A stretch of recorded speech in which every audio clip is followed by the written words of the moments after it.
Buenas tardes a todos, bienvenidos a una nueva clase de literatura. En el día de hoy vamos a trabajar la literatura realista. ¿Qué es lo que vamos a ver en esta presentación en el día de hoy? Bueno, algunas corrientes literarias, ¿sí? Como por ejemplo el indigenismo, el neoindigenismo, la corriente testimonial. Vamos a hablar un poco de su definición, de qué son estas corrientes, también de sus características. Por supuesto, vamos a mencionar algunos autores claves en estas corrientes literarias y vamos a ejemplificar con algunas obras muy conocidas, muy clásicas, y vamos a terminar con un cuadro comparativo para identificar distintas cuestiones que tienen que ver con cada corriente literaria. Bien, antes de comenzar debemos entender que la literatura en Hispanoamérica no solamente narra historias, ¿no? Sino que construye nuestra América, como bien lo menciona Martí. Históricamente, el sujeto indígena, ¿sí?, fue silenciado o fue descrito desde afuera, ¿no? Hoy analizaremos tres momentos claves donde la literatura intentó, con distintos éxitos, darle un lugar a esa voz, ¿sí? Bien, si les parece, comenzamos. Primero tenemos la corriente literaria, como les mencioné recién, el indigenismo. ¿Qué es? Bueno, es una corriente principalmente realista que lo que busca es denunciar las condiciones de explotación, es decir, el gamonalismo que sufrían las comunidades originarias, ¿sí? Esto surge en un contexto histórico. Ustedes saben que la literatura siempre está atravesada por un contexto histórico, surge a principios del siglo XX, impulsado por el auge de las ideas socialistas y la necesidad de modernizar las naciones andinas y centroamericanas. En cuanto al rasgo estético, es una literatura exteriorista, podríamos decir, porque el autor generalmente, un autor mestizo, ¿no?, urbano, de ciudad, observa al indígena como una víctima que necesita ser rescatada, por decirlo de alguna manera, y yo les traigo un ejemplo para que ustedes puedan comprender, ¿no?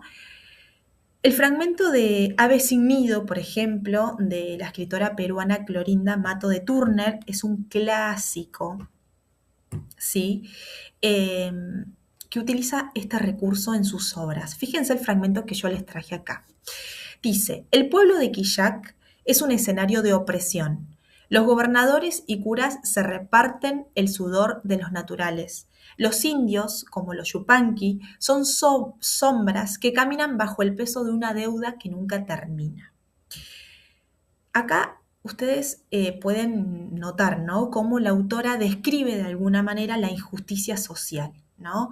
El lenguaje es de protesta, pero el indígena acá todavía no habla por sí mismo. Entonces la autora lo que hace es hablar por él, ¿no?, para conmover al lector de la ciudad, que es aquel lector que está como un poco más lejos de donde suceden los hechos. Bien, por el otro lado tenemos el neoindigenismo. Y acá podemos decir que es una evolución que supera la mera denuncia social para sumergirse en la transculturación, como lo llama Marrero, ¿sí? Porque acá lo importante no es solamente el problema económico, sino que tiene que ver más con la riqueza espiritual y más mágica del mundo indígena, ¿sí?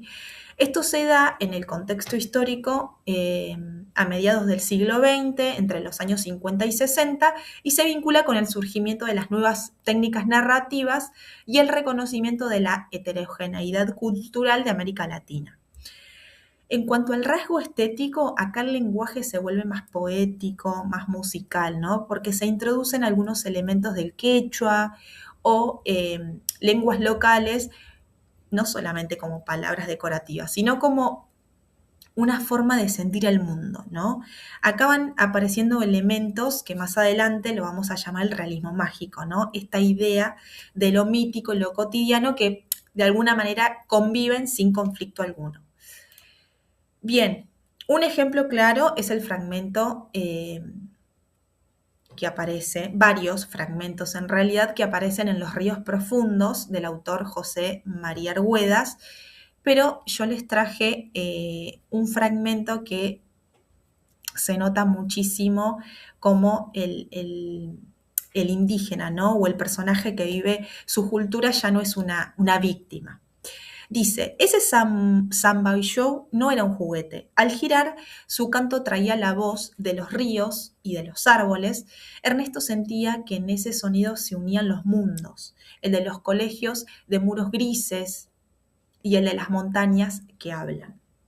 Bueno, es un ser con una cosmovisión muy poderosa, donde los objetos tienen alma de alguna manera, ¿no? Porque el autor no observa desde afuera, sino que escribe de alguna manera desde el corazón del mito, ¿sí? Después tenemos el testimonio, que también es otra corriente literaria. Acá eh, el género quizás tiene más que ver donde un sujeto subalterno, ¿no? Alguien sin poder político narra de alguna manera su experiencia de vida a un interlocutor que la transcribe. Es una herramienta de lucha política y de memoria colectiva. Esto surge en los años 70 y en los años 80 en un contexto histórico muy marcado, ¿no? Por dictaduras militares, guerras civiles y movimientos de liberación en Centroamérica sobre todo. Acá el rasgo estético tiene que ver con el yo, ¿no? Eh, el yo que habla representa un nosotros, ¿sí? Porque no busca la belleza literaria por sí misma, sino que busca la verdad histórica y la denuncia de los genocidios o las persecuciones, pero de toda una comunidad, ¿sí? Ese yo se transforma en un nosotros, todos somos partes.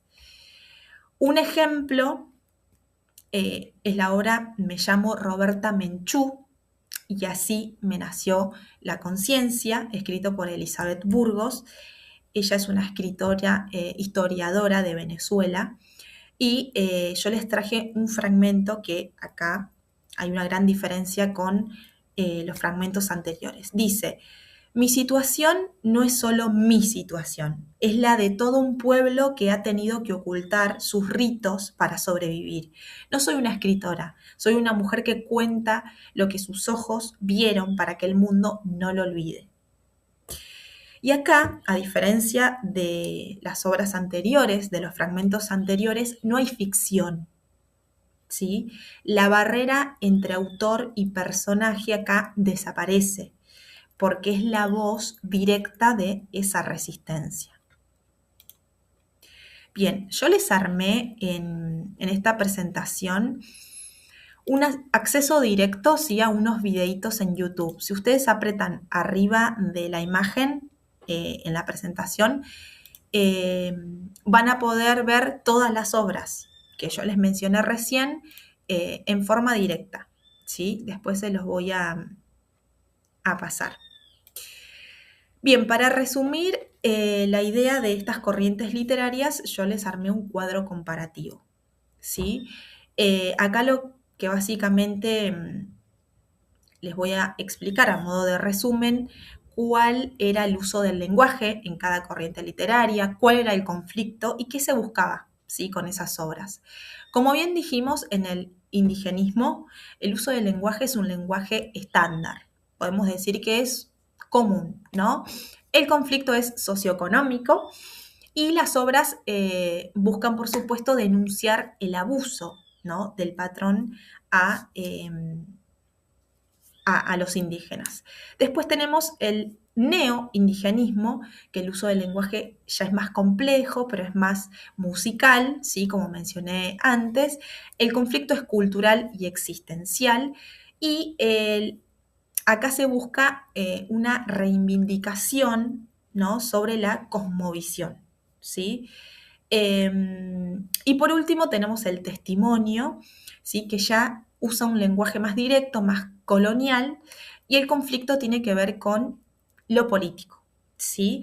Y por supuesto se busca o exige los derechos humanos, ¿no? Muy bien. Algo más para mencionar en este cuadro.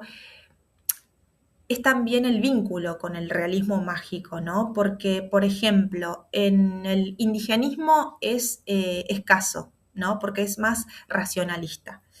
Después, en el neoindigenismo es más alto porque tiene que ver con que el mito es realidad, y en el testimonio es casi nulo porque acá se apega directamente a los hechos reales y concretos.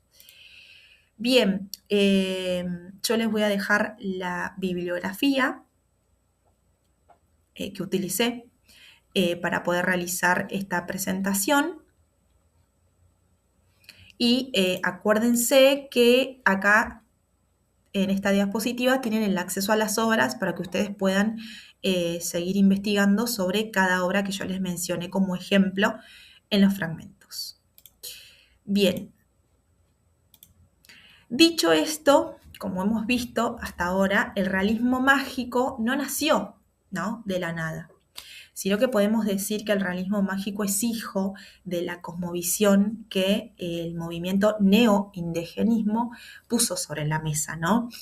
La comprensión de que para un latinoamericano la lluvia, los ríos y los muertos tienen una carga simbólica que es tan real como otro objeto, ¿no? Como, no sé, una mesa, una silla, ¿no? Bueno, estas corrientes nos ayudan a nosotros a entender de dónde proviene ese realismo mágico, ¿sí?, del que vamos a trabajar más adelante. Bueno, muchísimas gracias, y como ustedes saben, cualquier duda o consulta me pueden contactar por privado.